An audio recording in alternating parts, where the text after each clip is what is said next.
اعوذ باللہ من الشیطان الرجیم بسم اللہ الرحمن الرحیم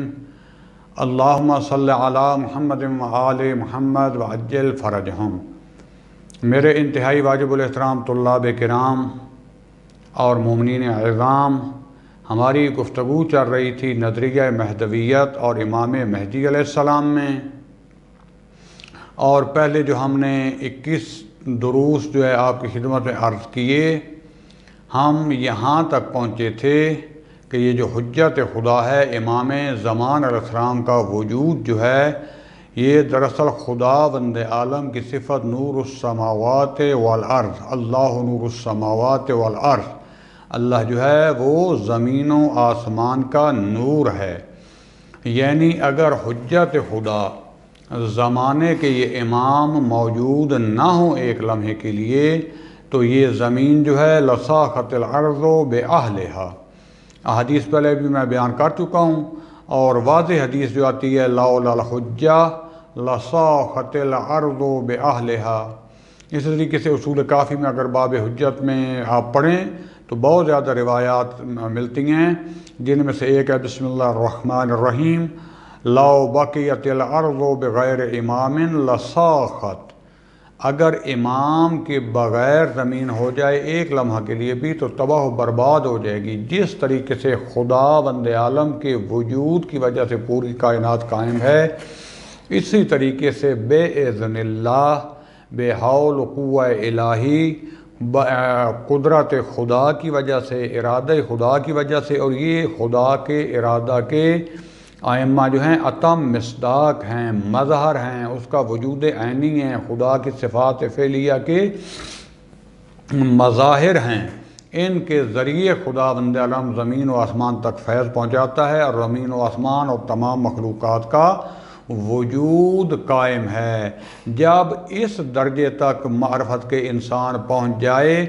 اور سمجھ جائے کہ حقیقت کیا ہے ہمارے زمانے کے امام کی، تو اس وقت انسان کے قول و فعل، انسان کے کردار و اخلاق، انسان کے نظریہ، آئیڈیالوجی اور ایمان میں فرق پڑ جاتا ہے۔ اصلاً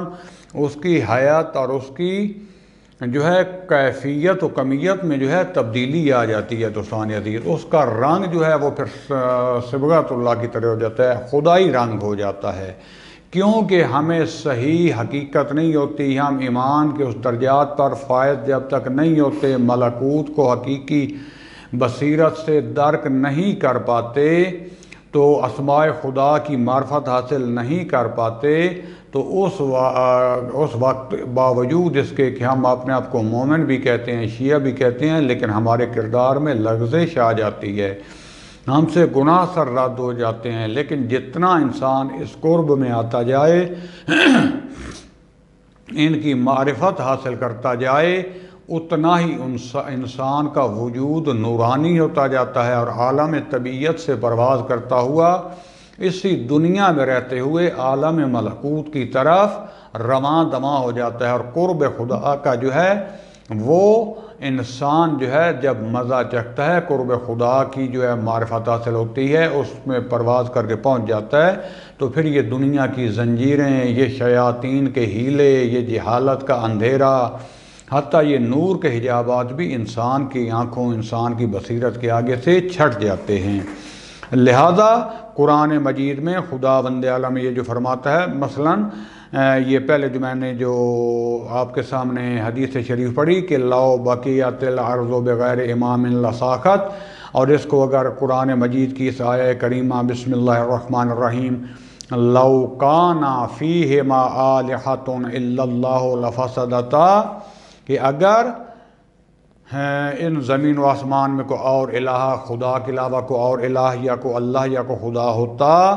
خالق و مالک ہوتا، تو ان میں تو فساد بپا ہو جاتا۔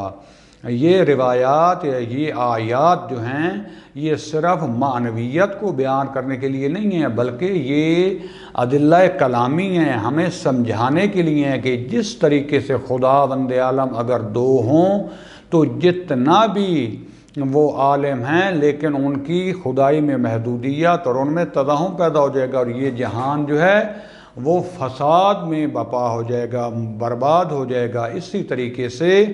اگر امام علیہ السلام جو ہیں حجت خدا موجود نہ ہو بِإِذْنِ اللہ بحول قوہ الہی بِإِرادہ خدا، تو یہ زمین قائم رہ نہیں سکتی، کیونکہ خدا بند عالم نے ان کے وجود کو ذریعہ دوام بنایا ہے باقی کائنات کے ہر وجود کے لیے۔ تو اب ایسا نہیں ہے کہ جس طریقے سے مثال کے طور پر ہم مثال دیتے ہیں کہ جس طریقے سے سورج اور چاند جو ہیں، یہ فقط ایسا نہیں ہے کہ ان سے ہمیں انرجی حاصل ہوتی ہے، یا مثلا ان سے فقط ہمیں دھوپ یا لائٹ اور یہ چیزیں حاصل ہوتی ہیں، اور اگر یہ نہ ہوں تو ہر چیز ختم ہو جائے گی۔ نہیں، ان کو بھی اللہ نے وسیلہ بنایا ہے۔ حقیقت میں جو ان میں نور کو پیدا کرتا ہے وہ خدا بند عالم کی ذات ہے، جس نے ان کو نورانی بنایا ہے اور ہماری زندگیوں کے لیے وسیلہ قرار دیا ہے، انرجی کا، روشنائی کا، لائٹنگ کا۔ تو اسی طریقے سے خدا بند عالم نے محمد و آل محمد کو یا دوسرے جو اولیاء کرام جو مقام حجت پر، مقام ولایت و خلافت پر فائز ہیں بِإِذْنِ اللہ، دراصل وہ اللہ کا فیض ہیں۔ اور ایسا بھی نہیں ہے جو ہم مثالیں سمجھانے کے لیے، کیونکہ مادی ہوتی ہیں نا، تو من جہت مثال سمجھانے کے لیے ہوتی ہے، ورنہ ساری کی ساری درست نہیں ہوتی۔ مثلا ہم کہتے ہیں نا، جو مثال دیتے ہیں کہ بجلی جو آتی ہے، مثلا یہ کیبل تار آ رہی ہوتی ہیں گریڈ اسٹیشن سے، پھر ایک دوسرے گریڈ اسٹیشن میں، پھر ٹرانسفارمر میں، پھر چھوٹے ٹرانسفارمر میں، تاکہ کنٹرول کر کے ہم پر پہنچے۔ یہ تو بالکل آلات ہیں، جبکہ محمد و آل محمد کا وجود وہ خود جو ہے، آلات سے مراد یعنی وہ اللہ تعالیٰ کے ذریعہ فیض ہیں۔ خود خدا بند عالم نے ان کو فیض بنایا ہے، ذریعہ فیض بنایا ہے، صدقہ وجود بنایا ہے۔ ان کے ذریعے ہمارا وجود، نفس، روزی اور کائنات کی زندگی جو ہے وہ رواں دواں ہے۔ لیکن جو سورج جو ہے اس کے بارے میں پھر بھی کہا جا سکتا ہے، اس کو خطرہ ہے کہ اذا الشمس کورت، کہ یاد کرو اس وقت کو کہ جب سورج کی روشنائی ختم ہو جائے گی، ستارے زمین پر گر پڑیں گے، چاند کی روشنائی ختم ہو جائے گی، اس کو پھر بھی جو ہے اندیشہ زوال ہے۔ لیکن یہ جو خدا بند عالم کا نور ہیں، مظہر نور السماوات والارض ہیں، ان کو اصلاً یہ اندیشہ بھی نہیں ہے، اندیشہ زوال نہیں ہے، بلکہ یہ جتنا اس عالم سے لے کر دوسرے عوالم میں چلے جائیں اتنا ہی یہ روشن تر ہوتے جائیں گے، اور خدا کے نزدیک ان کا قرب اور بڑھتا جائے گا، اور ان کی وجہ سے ہم بھی خدا کے قرب میں پہنچ جائیں گے۔ لہذا یہ جو مظہر خدا ہیں، خدا کی صفت نور السماوات والارض کے، یعنی کیونکہ خدا بند عالم کا علم شہودی ہے، خدا کا وجود دائمی ہے، تو جو خدا کا مظہر ہوگا وہ بھی دائمی اور زوال ناپذیر ہوگا، اس کو زوال کا اندیشہ نہیں ہے۔ بس دوستان عزیز، یہ ہے معرفت کا مقام کہ وجود محمد و آل محمد، اور مخصوصاً یہ جو ہم نظریہ مہدویت میں وجود امام مہدی علیہ السلام کی بحث کرتے ہیں کہ یہ حجت خدا وہ ہے جو خدا کے ذریعے جو کچھ ہم تک فیض پہنچتا ہے اس کا ذریعہ ہے، اور ان کی وجہ سے بِإِذْنِ اللہ کائنات قائم ہے۔ ایک لمحے کے لیے بھی اگر یہ نہ ہوں تو اس کو کائنات کا وجود باقی رہنا باقی نہیں ہے۔ اور جس قوم کا ایسا امام ہو جن کو اس کی معرفت حاصل ہو جائے، پھر کبھی شیاطین کے حیلے ان پر کام نہیں کر سکتے، ان کی زندگی میں سستی نہیں آ سکتی، ان کے درمیان فتنہ پیدا نہیں ہو سکتا، وہ جہالت کی وجہ سے ایک دوسرے پر بد ظن بدگمان نہیں ہو سکتے، تہمتیں نہیں لگا سکتے، بلکہ پھر وہ ساتر العیوب کا مظہر بن جائیں گے، اور ایک دوسرے کا جیسے پورا جسم جس کے مختلف اعضاء ہیں، حقیقت میں پھر اس باڈی کے مانند یہ تمام مومنین بن جائیں گے اس معرفت کے صدقے۔ اور اس سے آگے والی جو صفت امام زمان علیہ السلام کی ہے، کیونکہ یہ وارث انبیاء ہیں۔ میں ابھی ایک نقطے میں آگے بیان کروں گا کہ باقی جتنے انبیاء تھے پہلے والے انبیاء کے وارث تھے، اور پھر بعد والے انبیاء یا اوصیاء یا جو اولیاء تھے، حجج خدا تھیں، وہ ان سب کے بھی وارث بھی ہوتے تھے، آگے ان کا بھی وارث ہوتے تھے۔ لیکن مہدی آخر الزمان سلام اللہ علیہ یہ جو ہیں یہ فقط تمام کمالات کے وارث ہیں، لیکن ان کا کوئی وارث نہیں ہے، کیونکہ یہ آخری فرد ہیں اس پوری دین کی بلڈنگ کو قائم کرنے والے، تمام انبیاء کی آرزوؤں اور حسرتوں کو پورا کرنے والے خداوند عالم نے جو وعدہ دیا تھا مستضعفین کی حکومت کا، اسلام کی دین کی حکومت کا، اس کو قائم کرنے والے جو ہیں انبیاء کی تمام صفات کے مالک، ان کے تمام معجزات کے مالک، اور ان سے بھی افضل سوائے محمد رسول خدا صلی اللہ علیہ وآلہ وسلم کے یا اپنے سے بیشتر ائمہ کے، یہ ان سب کے وارث ہیں۔ تو لہٰذا جو زیادہ تر اسوہ قرآن مجید میں بیان کیا گیا ہے کھل کر، اور بھی باقی ہیں اس پہ تمام انبیاء کے ائمہ کے، لیکن حضرت ابراہیم علیہ السلام کا جو ہے ان کی زندگی کو ذرا کھول کر بیان کیا گیا ہے، ان کے مبارزات کو، ان کا خدا کے اوپر ایمان جو ہے، ان کی صفات کو،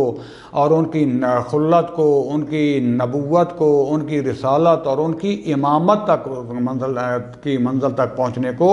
کھل کر بیان کیا گیا ہے۔ اور اگر دیکھیں تو حضرت ابراہیم علیہ السلام کے کامل وارث حضرت محمد مصطفیٰ صلی اللہ علیہ وآلہ وسلم، جو کچھ بھی ان کے پاس علم تھا، جو ان کے پاس حلم تھا، جو ان کے پاس قربانی و ایثار تھا، جو بھی صفات تھیں، وہ حضرت محمد مصطفیٰ صلی اللہ علیہ وآلہ وسلم اس کے وارث ہیں، اس کے مالک، اور اس سے بڑھ کر بھی صفات جو ان کے پاس نہیں تھیں اس کے وارث ہیں حضرت محمد مصطفیٰ صلی اللہ علیہ وآلہ وسلم۔ کیونکہ خداوند عالم جو ہے قرآن مجید کی سورہ آل عمران کی آیت 68 میں فرماتا ہے اِنَّ أَوْلَى النَّاسِ بِإِبْرَاهِيمَ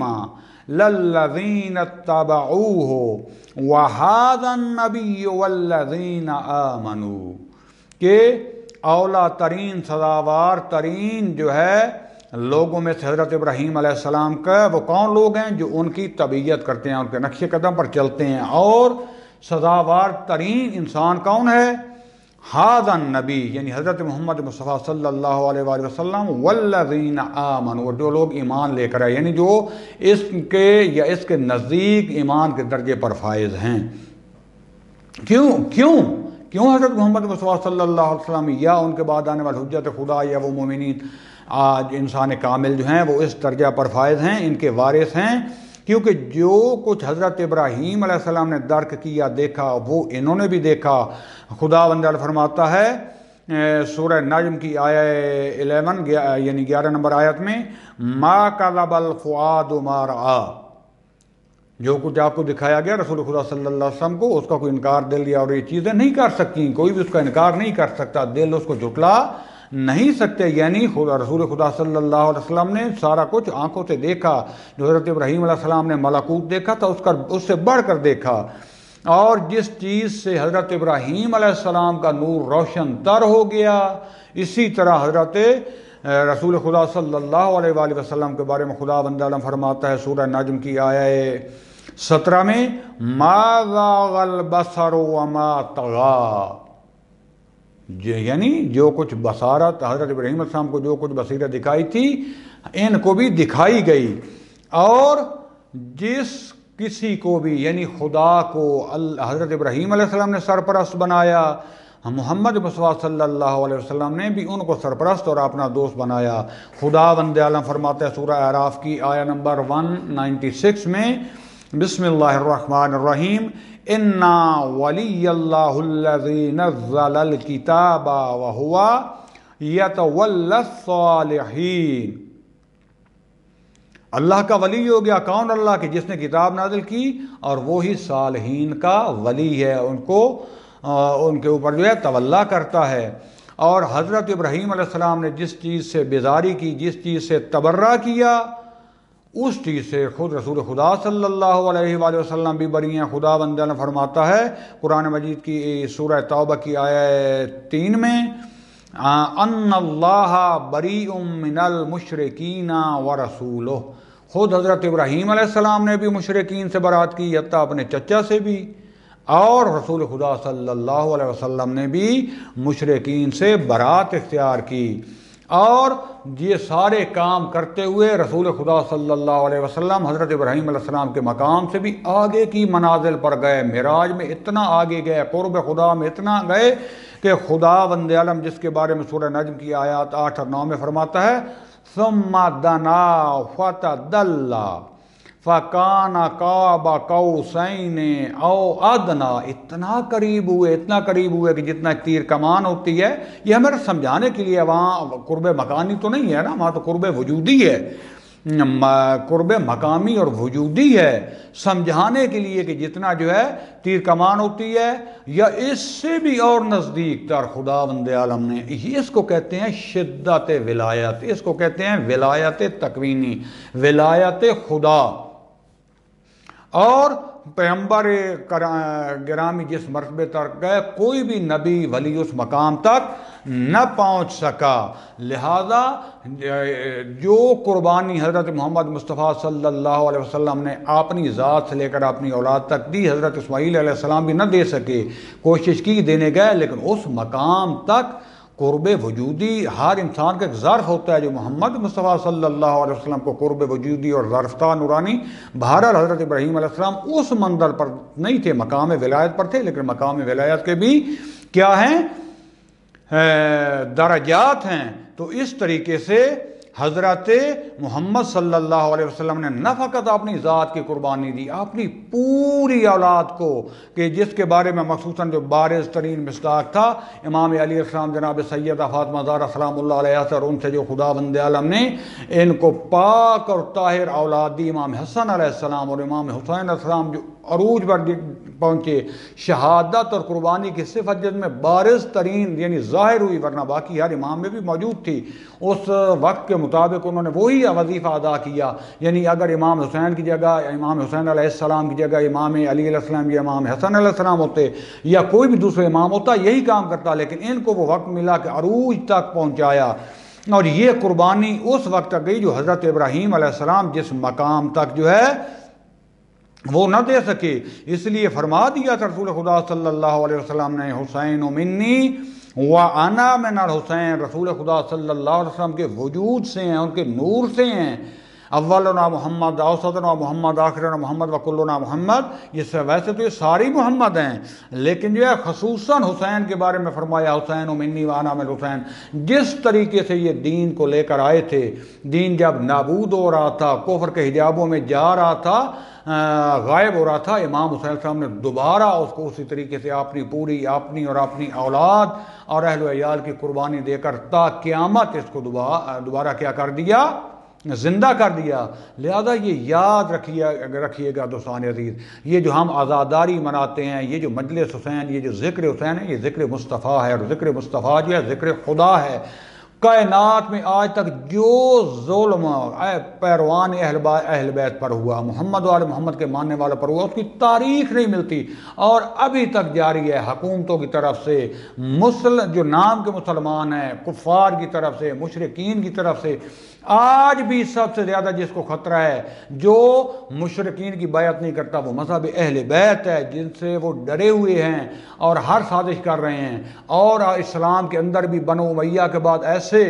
جو ہے نواسے پیدا ہو گئے جن کا خون آج تک بھی چل گیا، اگرچہ کھل کر وہ زیادہ اظہار نہیں کر سکتے ان کے اپنے اجداد کا، لیکن اس کے رستے پر چلے ہوئے ہیں. آج بھی جہاں بیچارہ شیعہ غریب ہے، چاہے امیر ہے، چاہے جہاں پر بھی ہے، نہ بھی چھیڑو، ان کے خلاف کوئی اظہار نہ بھی کرو، لیکن یہ نہ قتل کرنے سے بعد آتے ہیں، نہ اغار و اذیت سے بیان کرنے کے لیے آتے ہیں. اور دوستان عزیز، یہ جو امام کا ماننے والا ہے، میں نے عرض کر دیا تھا کہ امام کی سنت ہے باثار ذرا میں صبر کرنا، استقامت کرنا، اسی کا اجر ملے گا. اور یہ ہم تصور نہیں کر سکتے کہ نبی کی بیٹی ہمیں کیا سفارش کریں گی، کیا شفاعت کریں گی خود محمد مصطفیٰ صلی اللہ علیہ وسلم کی طرف سے، علی کی بیٹی اور خود محمد وال محمد کی طرف سے، میرے امام زمان علیہ السلام جو اصلی وارث ہیں ان کی طرف سے ہمیں کیا اجر ملے گا خدا کی طرف سے ان کے صدقے. لہذا دوستان عزیز، خود رسول خدا صلی اللہ علیہ وسلم نے فرمایا تھا، کیوں یہ قربانی اتنی بلند ہے؟ کیونکہ آپ نے فرما دیا تھا کہ قد قال فی حیات ان رسول اللہ صلی اللہ علیہ وسلم قد قال فی حیات، یہ اپنی زندگی میں کہہ دیا تھا، من رعا سلطانا جائرا مستحلا لحرم اللہ، جو بھی اپنی زندگی میں دیکھے سلطان جائر ظالم کو جو اللہ کی حرام کی چیزوں کو حلال کر رہا ہے، ناقصا لعہد اللہ، اللہ کے دیے ہوئے عہد کو توڑ رہا ہے، مخالفا لسنت رسول اللہ، رسول خدا صلی اللہ علیہ وسلم کی سنت شریعت کو توڑ رہا، اس کی مخالفت کر رہا ہے، یہ عمل فی عباد اللہ بالعصم والعدوان، اور لوگوں میں اسم و عدوان کے ذریعے، گناہ کے ذریعے، ظلم کے ساتھ وہ جو ہے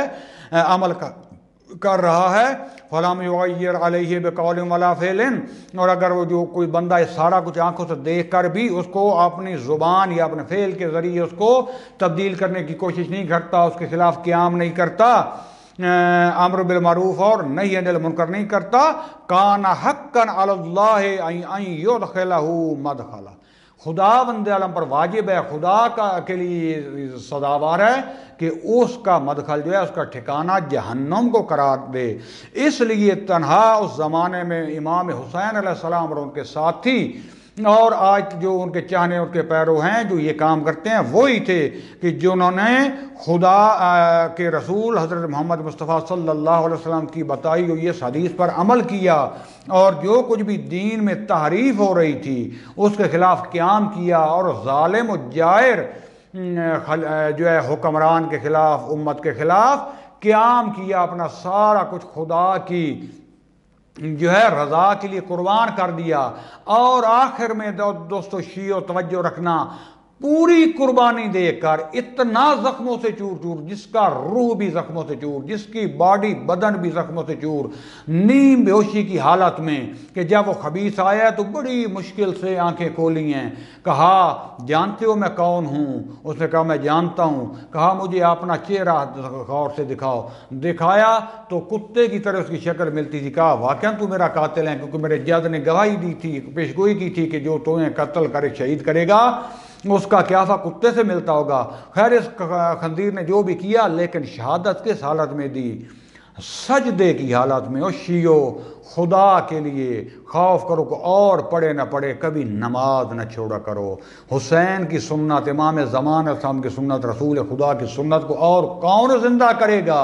آپ جب میں بیان کر چکا کہ ہمارا ایک ایک لمحہ، ہمارا ایک ایک عمل میرا امام خدا کے اذن و ارادے سے دیکھ رہا ہوتا ہے، ان کی مہر کے ساتھ جو ہے ہمارے اعمال جو ہیں وہ خدا کے پاس جاتے ہیں۔ تو میرا امام کیا کرتا ہے؟ اپنے ظہور کی دعا کرتے رہتے ہیں اکثر اوقات خدا کے ذکر و عبادت کے علاوہ، اور استغاثہ کرتے ہیں کہ میرے اللہ جلدی میرا ظہور کر کے میں اپنے جد کا بدلہ لے سکوں۔ لیکن جب وہ اپنے شیعوں کے حالات دیکھتے ہیں، ایسے جو مثلا بے نماز ہو، جو خدا کے اعمال سے دوری کر رہا ہو، کہتے ہیں خون کے آنسو روتے ہیں اور پکار کر کہتے ہیں میرے شیعوں، ہمارے رونے کے لیے آیا ہمارے جد کا غم کافی نہیں تھا کہ تم بھی ہم کو رلا رہے ہو؟ لہذا دوستان عزیز، جب بھی کوئی گناہ کرتے ہو یا اللہ کی عبادت سے روگردانی کرتے ہو، کبھی سوچا کرو کہ اس دین پر محمد و آل محمد کا کتنا خرچہ آیا، اس پر علی کی بیٹیوں کا کتنا خرچ ہوا، اس پر نبی کی بیٹیوں کا خرچ کتنا ہوا، آپ نے مصائب سنے ہوئے۔ دوستان عزیز، کبھی نہ بھولا کرو جناب سیدہ زینب کا بازار کا واقعہ، نہ بھولا کرو جہاں فرمایا یا لیتنی کنت مت قبل ھذا، اے کاش مجھے اس سے پہلے موت آ جاتی، میں اس شرابی کے دربار میں نہ آتی۔ آپ کو وہ لمحہ یاد ہوگا جب حسین کی گردن پر یہ کمینہ سوار تھا اور یہ ضربیں چلا رہا تھا، کبھی مدینہ کی طرف منہ کرتی تھی، کبھی نجف کی طرف منہ کرتی تھی، اور زیادہ اپنی ماں کی طرف، بقیت اللہ کی طرف منہ کر کے کہتی تھی یا زہرا، ماں زہرا واہ محمدہ۔ ایسے بی بی تڑپتی تھی جیسے پرندہ پنجرے میں پھڑکتا ہے۔ دوستان عزیز، یہ وقت یاد رکھا کرو، یہ نہ بھولا کرو، میرا اور تیرا امام روتا ہے خون کے آنسو جب ہم شیطانی محفلوں میں جاتے ہیں، جب ہم خدا کی عبادات سے دور کرتے ہیں۔ لہذا دوستان عزیز، جب امام علیہ السلام کا ظہور ہوگا تو کہاں سے؟ مکہ میں کعبۃ اللہ میں آ کر جو ہے اپنے جو قیام کا آغاز ہے ظلم و ستم کے خلاف، وہ کہاں سے کریں گے؟ مقام ابراہیم علیہ السلام کے ساتھ آ کے 2 رکعت نماز پڑھیں گے، اور 2 رکعت نماز پڑھنے کے بعد وہاں کعبہ سے پشت لگا کے ٹیک لگا کے جو ہے فرمائیں گے، رسول خدا صلی اللہ علیہ وسلم کی یہ جو حدیث ہے، ان القائم اذا خرج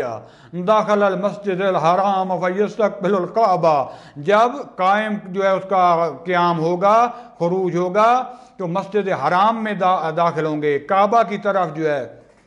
استقبال کریں گے، وَيَجْعَلُ ظَهْرَهُ إِلَى الْمَقَامِ، رکن مقام کی طرف جو ہے وہ اپنی پشت کریں گے، ثم يصلي رکعتین، 2 رکعت پڑھ کے، ثم يقوم ويقول، پھر جو ہے بلند ہوں گے اور کہیں گے یا ایھا الناس انا اولی الناس بآدم، میں سزاوار ترین انسان ہوں آدم علیہ السلام کا، یا ایھا الناس انا اولی الناس بابراہیم، ابراہیم علیہ السلام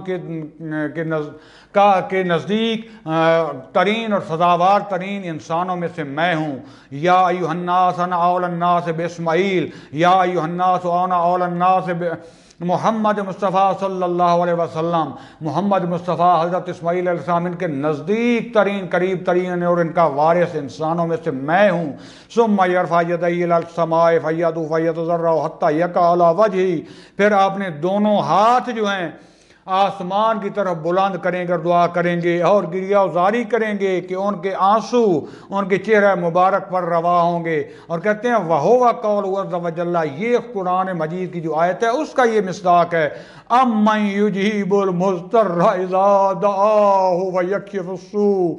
وَيَجْعَلُكُمْ خُلَفَاءَ الْأَرْضِ اِلَٰهٌ مَّعَ اللہِ قَلِيلًا مَا تَذَكَّرُونَ، یہ آیت کا مصداق ہے۔ تو دوستان عزیز، خدا سے دعا ہے کہ اللہ تعالی ہمیں اس امام کے ناصرین میں سے قرار دے۔ یہ ہے میرے امام کا مقام کہ جو تمام انبیاء کا وارث، حضرت ابراہیم علیہ السلام، حضرت اسماعیل علیہ السلام، حضرت آدم و نوح علیہ السلام اور حضرت محمد مصطفیٰ صلی اللہ علیہ وسلم کا اصلی وارث اور حجت خدا، کہ جس کے ہم جو ہے منتظرین ہیں۔ دوستان عزیز، خدا بند عالم سے دعا ہے کہ ہمیں اس امام کی صحیح معرفت عطا کرے اور ان کے جو ہے ظہور کے لیے ہمیں عمل کرنے کی توفیق عطا فرمائے۔ وصلی اللہ علی محمد و آلہ الطاہرین۔